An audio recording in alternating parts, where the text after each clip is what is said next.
Bismillahirrahmanirrahim and Assalamu alaikum. I hope all of you are doing fine.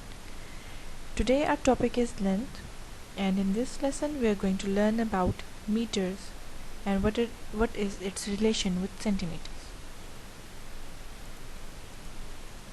If we want to measure the length of longer objects or distances, we use meters. It is represented with m. 1 meter is equal to 100 centimeters. In a previous video, we learned about centimeters. Now we are going to learn about meters. 100 centimeter is equal to 1 meter. And half meter is equal to 50 centimeter. Now I have this ribbon in front of me. I want to measure its length. First of all, I'm going to mark 2 points like this. My first scale is placed in such a way that its 0 is coinciding with the first point. As you can see, I was not able to reach the other point. I have to use another scale. So now, as you can see here, that it is coinciding with the 30. So the length of this ribbon is 1 meter and 30 centimeters. Similarly, now I'm going to measure the length of this table. Again, I'm going to mark my points like this. Now I'm going to place my scale 1 meter, 2 meter, and I used another 1 meter scale, but that is not totally used. So let's see. It is coinciding with the 50. So the length of this table is, I'm going to write it like this: 1 meter plus 1 meter plus 50 centimeter, 2 meters plus 50 centimeter, or we can say 2.5 meter. Now let's measure the length of this truck. 1, 2, and 3. Its length is 3 meters. Now let's take a look at this example. Ben, Alex, and Richie are playing with their cars.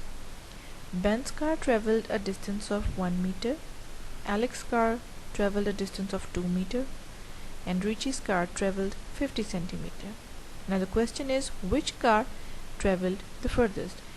As you can easily tell by looking at the numbers, that Alex's car traveled the furthest. Now this is round 1. After some time, they started again. Ben's car traveled a distance of 1.5 meter, that is 1 meter and 50 centimeters, and Alex's car traveled a distance of 2.5 meter, and Richie's car traveled 1 meter. Now first question is, which car traveled the furthest this time? This time means in the second round. As you can see, Ben's car traveled 1.5 meter, Alex's car 2.5 meter, and Richie's car traveled 1 meter. So which car has traveled the furthest in the second round? Alex's car. Now what is the total distance traveled by each car? And third question is, which car traveled the furthest in total? So for that, I have made this table and I have recorded all the measurements here. In the round 1, Ben's car traveled 1 meter. In the second round, it traveled 1 meter and 50 centimeters. So in total, it traveled 2.5 meters. Now Alex's car traveled 2 meters in the round 1, 2.5 meter in round 2, and in total it traveled 4.5 meter. Richie's car traveled 50 centimeter in the first round and 1 meter in the second round, and in total it traveled 1.5 meter. Now the question was, which car traveled the furthest in total? So this is the total, and I'm going to find which car traveled the furthest. So again, Alex's car traveled the furthest with a total distance of 4.5 meter. I hope you understand this lecture. Take care and Allah Hafiz.